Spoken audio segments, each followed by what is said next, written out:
Hello बच्चों, कैसे हैं आप लोग। तो आज मैं लेकर आई हूँ आपके लिए एक नई series specially for 10 board student. उनको इससे बहुत बेनिफिट मिलने वाला है।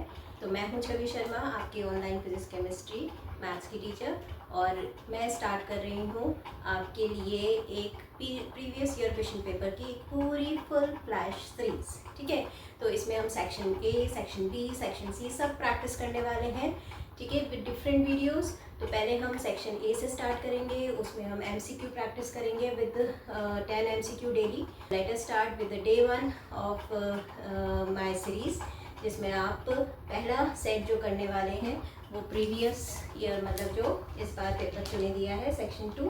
ठीक है, इसको प्रैक्टिस करेंगे, इसके एमसीक्यू करेंगे, 10 क्वेश्चंस आज करेंगे इस वीडियो में, और फिर कल जो आप वीडियो देखेंगे उसमें नेक्स्ट 10 करेंगे। ठीक है, तो let us start with this. तो स्टार्ट करते हैं हम फर्स्ट क्वेश्चन। ठीक है, फर्स्ट क्वेश्चन में आपको पूछा गया है इसमें which of the following statements true for polynomial of degree 3। तो डिग्री 3 मीन्स आपके 3 डिस्टिंक्ट रूट्स हो सकते हैं, या 3 डिस्टिंक्ट रूट्स की जगह आपके 2 डिस्टिंक्ट हो सकते हैं, 2 इक्वल हो सकते हैं। तो इसका ऑप्शन हो गया डी। ठीक है, एक्जैक्टली 3 डिस्टिंक्ट या एटमोस्ट 3 डिस्टिंक्ट में एटमोस्ट 3 डिस्टिंक्ट होगा, क्योंकि ज़्यादा से ज़्यादा, एटमोस्ट मीन्स ज़्यादा से ज़्यादा 3 होंगे डिस्टिंक्ट, 3 से कम भी हो सकते हैं, क्योंकि 2 2 4, मतलब जैसे आप डिस्टिंक्ट की बात करते हो ना, तो डिस्टिंक्ट रूट्स कुड भी 2 2, मतलब ये दोनों क्या हो गए, इक्वल, और 1 है ना। तो 3 रूट्स होने चाहिए बस, क्योंकि 3 डिग्री की इक्वेशन है, तो 3 2 डिग्री इक्वेशन है, तो आपके 2 रूट्स होंगे, और 2 रूट्स होंगे तो वो भी डिस्टिंक्ट भी हो सकते हैं और इक्वल भी हो सकते हैं। तो जो क्वेश्चन आपका 1 है उसका ऑप्शन क्या हो गया, आपका डी। ठीक है, नेक्स्ट क्वेश्चन आता है 2। सेकेंड क्वेश्चन में आपका क्या बोला है, if x a pair of dice is thrown once, the probability that the sum of number appearing on top faces is at least 4। तो at least पे ध्यान दो। at least का मतलब होता है कम, मतलब ज़्यादा से ज़्यादा होता है एटमोस्ट, और एटलीस्ट होता है कम से कम 4। मतलब एटलीस्ट का मीन्स क्या हो गया कि कम से कम, मतलब आपका जो सम है वो आपका 4 हो सकता है, 5 हो सकता है, 6 7 8, ठीक है, 9 10 11 एंड 12। अब 12 तक सम, क्योंकि 6 + 6 12 से ज़्यादा नहीं होता ना। डाइस के ऊपर जो सम आता है, 2 डाइस हैं, दोनों डाइस के ऊपर जो भी नंबर लिखे होंगे उनका मैक्सिमम सम 12 होता है और मिनिमम 2 होता है। ठीक है, तो हम इतने सारे निकालने की बजाय हम सिर्फ क्या निकालेंगे, जिनका सम आपका क्या है 2 और 3, और फिर उनको ऐड कर देंगे, और ऐड करके जो टोटल केस कितने होते हैं डाइस के, टोटल केस ऑफ 2 डाइस हमारे होते हैं 36, उसमें से माइनस कर देंगे इसे। तो 2 डाइस के केसेस 2 सम 2 का केस क्या होगा 1 1। ठीक है, उसके अलावा कोई नहीं होगा। 3 के लिए सम होगा 2 1 एंड 1 2। ठीक, अब इन दो कितने हो गए, ये 3 हो गए। तो 3 केसेस को आप 36 में से माइनस कर दो और फिर 36 से डिवाइड कर दो। तो ये प्रोबेबिलिटी कितनी आ गई आपकी 33/36, दैट इज़ आपका 11/12। तो इसका भी आंसर क्या है, आपका डी ऑप्शन है। ठीक है, नेक्स्ट क्वेश्चन आप करते हैं थर्ड।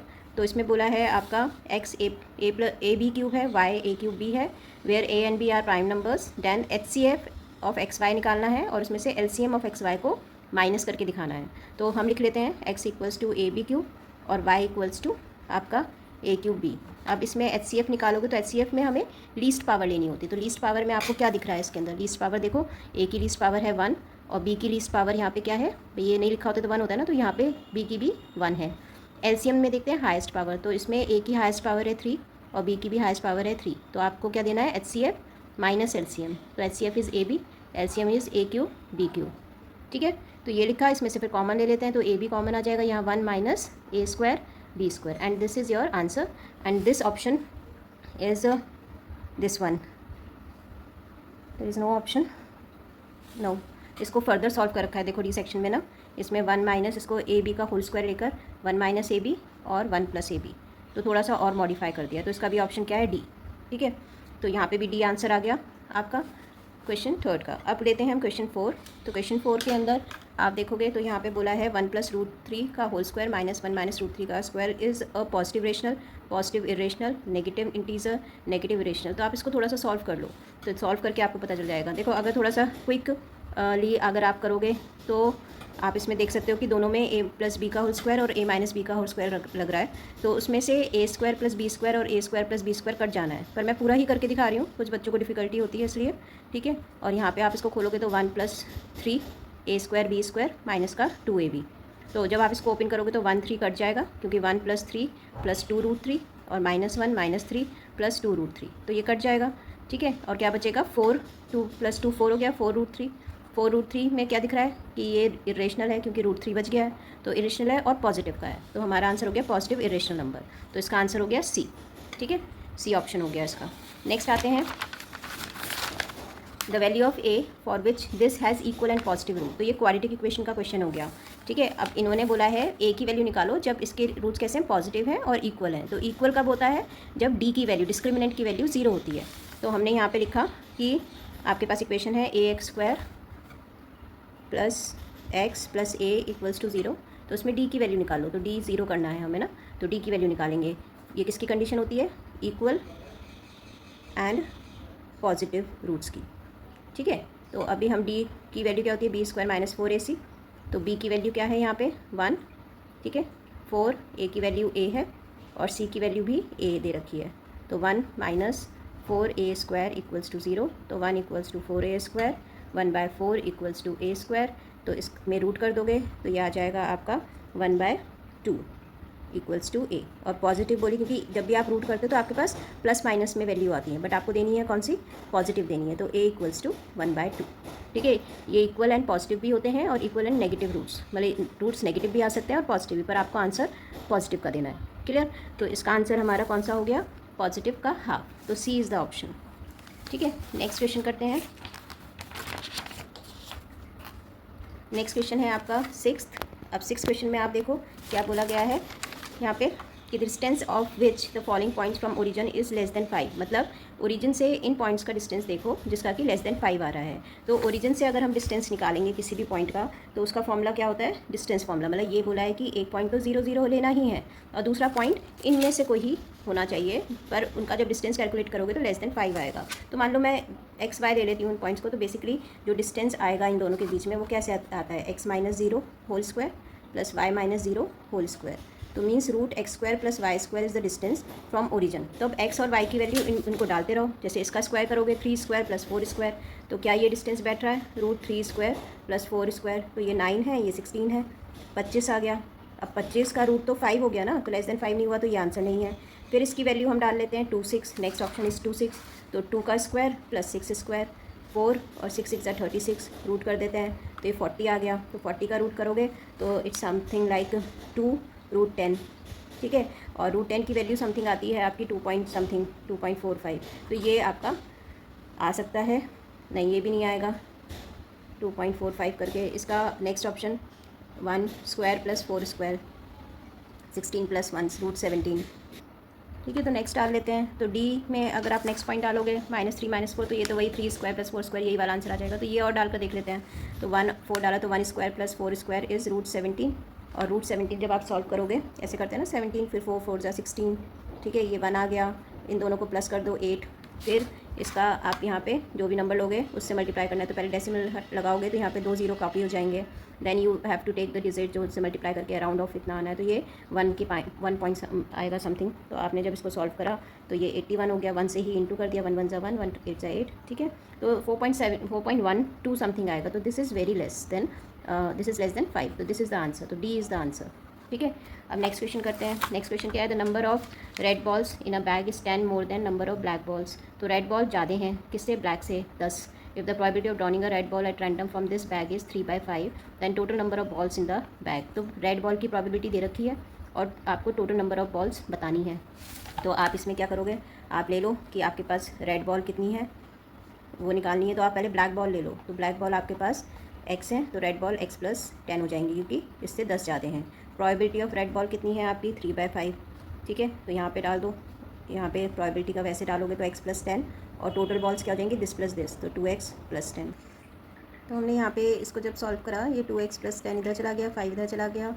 ठीक है, तो यहाँ से हमारा x आ गया। अब x से x में अगर आप ऐड कर देते हो 10 तो आपका आता है रेड बॉल, और ब्लैक बॉल खुद क्या है, x के इक्वल, तो वो 20। तो टोटल बॉल्स हमारी कितना हो गई, टोटल बॉल्स आर 20 + 30 मतलब 50। ठीक है, तो इसका जो आंसर है वो आपका क्या हो गया, 50। ए ऑप्शन हो गया इसका। ठीक, तो A is the answer of this question 7th।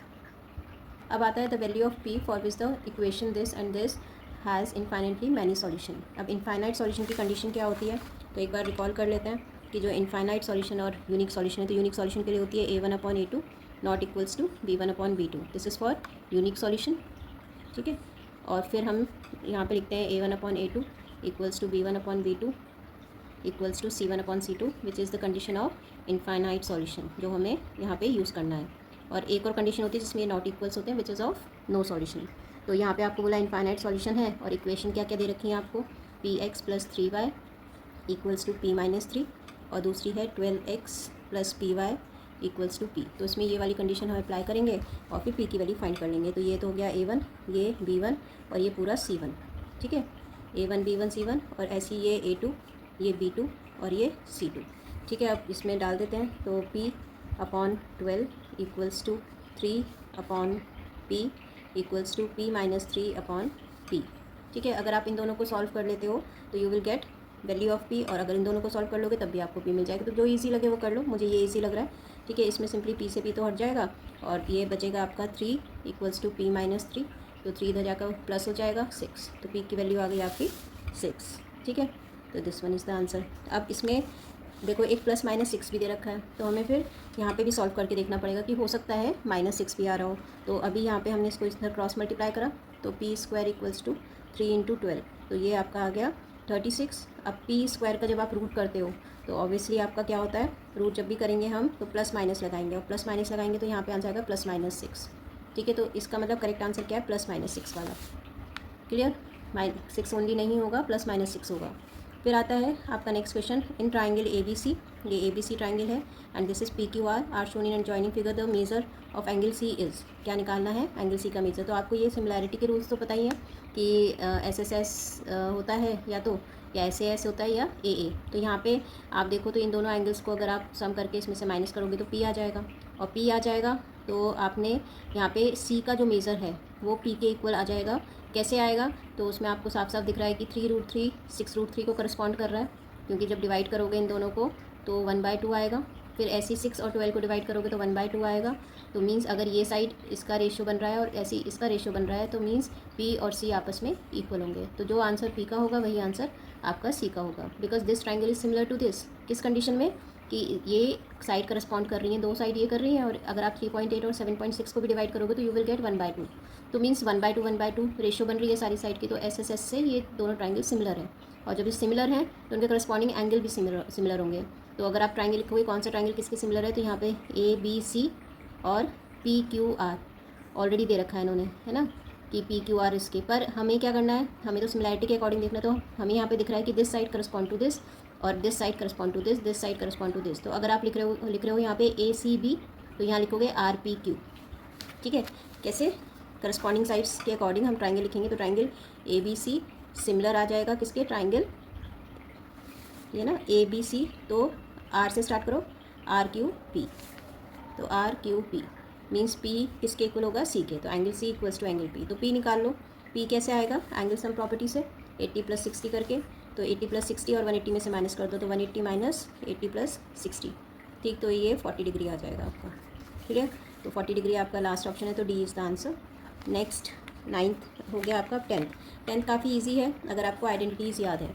तो आपको पता है कि 3 आइडेंटिटीज़ आपने करी हैं जो ट्रिगो में करी है। एक तो 1 + tan² थीटा, जो इसमें दे भी रखा है ऑप्शन, मैंने पहले ही वो लिख दिया है। फिर 1 + cot² theta which is equals to cos² theta, ठीक है। और sin² theta + cos² theta equals to 1। तो अगर इसके अलावा कोई और ऑप्शन आपको दिख रहा है तो वो गलत है, बाकी सब सही हैं। तो sin² थीटा ये गलत है, ये भी नहीं कंडीशन होती है, और ये भी नहीं आपने पढ़ी है। तो this one is the right answer.